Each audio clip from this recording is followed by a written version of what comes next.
ఉచిత బస్సు ప్రయాణంపై అధ్యయనం చేస్తున్నామన్నారు మంత్రి రాంప్రసాద్ రెడ్డి. ఇతర రాష్ట్రాల్లో పథకం అమలవుతున్న తీరును పరిశీలించేందుకు మంత్రివర్గ ఉపసంఘం ఏర్పాటు చేశామని తెలిపారు ఆయన. తమిళనాడు, తెలంగాణ, కర్ణాటక, ఢిల్లీలో పర్యటిస్తామన్నారు.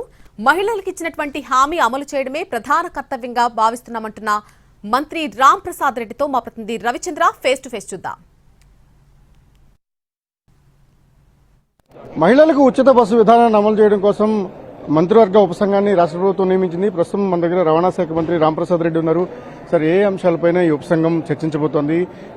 ఏ రాష్ట్రాలు మీరు తిరగబోతున్నారు?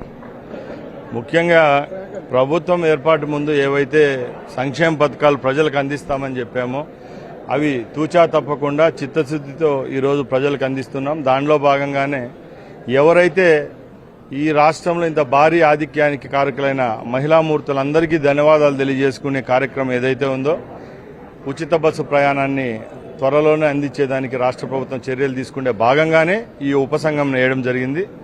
ముఖ్యంగా దీంట్లో రేపు బస్సు ప్రయాణం మహిళలందరికీ క్షేమంగా సేఫ్టీ ఫస్ట్ మెజరు, అలాగే ఎక్కడి నుంచి ఎక్కడికి ఇవన్నీ చేయాలంటే ఇలాంటి కార్యక్రమాలు భారతదేశంలో ఏ రాష్ట్రమైనా చేస్తూ ఉందని అధ్యయనం చేయాలి.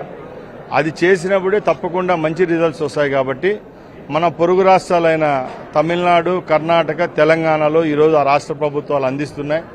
మనకంటే వాళ్ళు ఒక అడుగు ముందేసి 1 సంవత్సరం 2-3 సంవత్సరాల ముందు నుంచి ఇస్తున్నారు. కాబట్టి అక్కడ పర్యటించి అక్కడ ఉన్న కండిషన్స్, అక్కడున్న వాతావరణాలు, అక్కడున్న రూట్స్ అన్నీ బేరీజ్ వేసుకొని మన రాష్ట్రంలో ప్రవేశపెట్టే రోజుకి ఏ విధమైన సూక్ష్మ సమస్యలు కూడా లేకుండా ఈ రాష్ట్రంలో ప్రవేశపెట్టేదానికి సిద్ధంగా ఉంది. అంటే దీనికి ఏమైనా టైం బౌండ్ ఉందా సార్? ఎన్ని రోజుల్లో మీరు నివేదిక ఇవ్వాలని టైం బౌండ్ ఉందా? టైం బౌండ్ ఏం కాదండి, చిత్తశుద్దితో క్లియర్గా ఉండాలి. ప్రాజెక్ట్ ఒకటి స్టార్ట్ చేసిన తర్వాత గత ప్రభుత్వాల్లాగా సంక్షేమ పథకాలు ఆడంబరంగా మొదటి రోజు ప్రారంభించి 16వ రోజు నిలిపేయడం మాకు ఇష్టం లేదు. ఏదైనా ఒక కార్యక్రమం చేపడితే దిగ్విజయంగా ప్రజల దగ్గరికి పోవాలా, అందరినీ ఒక సమాన తాటిపైకి తీసుకొని వచ్చి ఎవరికీ నష్టం లేకుండా ఈ కార్యక్రమాన్ని చేపడతాం. మైక్రో లెవెల్లో పర్యవేక్షణ తర్వాత పూర్తిస్థాయి అధ్యయనం తీసుకుంటాం. పొరుగు రాష్ట్రాల్లో ఇప్పటికే ఉచిత బస్ అనేది సక్సెస్ఫుల్ గా రన్ అవుతుంది కాబట్టి అక్కడ ఉన్న లోటుపాట్లన్నింటినీ కూడా చర్చించుకుని ఆంధ్రప్రదేశ్లో అమలు చేస్తాం. కేవలం ఆర్థిక భారాలుగా దీన్ని చూడాల్సిన అవసరం లేదు. మహిళలకు ఉచిత బస్ అనేది తమ హామీ కాబట్టి దాన్ని నెరవేర్చి తీరుతామని మంత్రి రాంప్రసాద్ రెడ్డి చెప్తున్నారు. కెమెరామెన్ శ్రీధర్తో రవిచంద్రన్ టీవీ, విశాఖపట్నం.